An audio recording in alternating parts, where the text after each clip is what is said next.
نبی اکرم صلی اللہ علیہ وسلم نوافل سنن میں سب سے زیادہ اہتمام فجر کی 2 سنتوں کا فرماتے تھے۔ رسول اللہ صلی اللہ علیہ وسلم کا ارشاد گرامی ہے کہ فجر کی 2 رکعتیں یعنی 2 سنتیں مت چھوڑو اگرچہ گھوڑے تمہیں دوڑا رہے ہوں۔ رسول اللہ صلی اللہ علیہ وسلم نے ارشاد فرمایا، جس نے فجر کی سنتیں نہ پڑھی ہوں تو اسے چاہیے کہ سورج نکلنے کے بعد ان کو پڑھے۔ سیدنا عبداللہ بن عمر رضی اللہ تعالی عنہ نے فجر کی سنتیں چاشت کے بعد پڑھیں۔ سیدنا نافع رحمہ اللہ فرماتے ہیں کہ میں نے عبداللہ بن عمر رضی اللہ تعالیٰ عنہما کو صبح کی نماز کے لیے جگایا، حالانکہ جماعت نماز کی اقامت ہو چکی تھی، تو حضرت ابن عمر رضی اللہ تعالیٰ عنہما کھڑے ہوئے اور 2 رکعتیں سنتیں پڑھیں۔ سیدنا ابو درداء رضی اللہ تعالیٰ عنہ مسجد میں تشریف لاتے، جب کہ لوگ صبح کی نماز کی صف بندی کر چکے ہوتے تو آپ رضی اللہ تعالیٰ عنہ مسجد کے ایک کونے میں سنتے پڑھتے، پھر لوگوں کے ساتھ نماز میں شامل ہوتے۔ سیدنا عبداللہ بن ابی موسیٰ رحمۃ اللہ علیہ فرماتے ہیں کہ حضرت عبداللہ ابن مسعود رضی اللہ تعالیٰ عنہ ہمارے ہاں تشریف لائے، جب کہ امام صاحب صبح کی نماز پڑھا رہے تھے۔ حضرت عبداللہ ابن مسعود رضی اللہ تعالیٰ عنہ کی صبح کی سنتیں رہتی تھیں تو آپ نے ایک ستون کے پاس ان کو ادا کیا۔ حارثہ رحمہ اللہ فرماتے ہیں کہ صبح کی نماز کی اقامت ہو چکی تھی تو حضرت ابن مسعود رضی اللہ تعالیٰ عنہ نے 2 رکعت سنتیں ادا کیں، پھر لوگوں کے ساتھ نماز کی جماعت میں شریک ہوئے۔ ابو عثمان رحمۃ اللہ علیہ فرماتے ہیں کہ ہم بعض اوقات صبح کی سنتیں ادا کرنے سے پہلے عمر بن خطاب رضی اللہ تعالیٰ عنہ کی خدمت میں حاضر ہوتے۔ حضرت عمر رضی اللہ تعالیٰ عنہ نماز پڑھا رہے ہوتے تو ہم مسجد کے آخر میں سنتیں پڑھتے، پھر لوگوں کے ساتھ نماز کی جماعت میں شرکت کرتے۔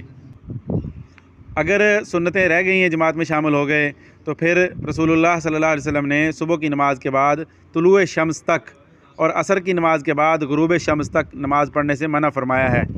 یعنی فجر کی سنتیں اگر جماعت کھڑی بھی ہو تو ادا کر لینی چاہیے، اگر یہ خیال ہو کہ ہم جماعت میں شامل ہو جائیں گے۔ اگر جماعت نکلنے کا خطرہ ہے تو پھر جماعت میں شامل ہو جاؤ اور سنتیں پھر سورج نکلنے کے بعد پڑھو۔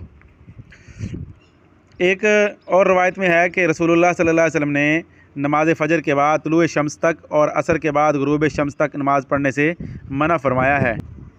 حدیث مبارکہ میں ہے کہ رسول اکرم صلی اللہ علیہ وسلم کا ارشاد گرامی ہے، نماز عصر کے بعد غروب شمس تک نماز درست نہیں، اور نماز فجر کے بعد طلوع شمس تک نماز درست نہیں۔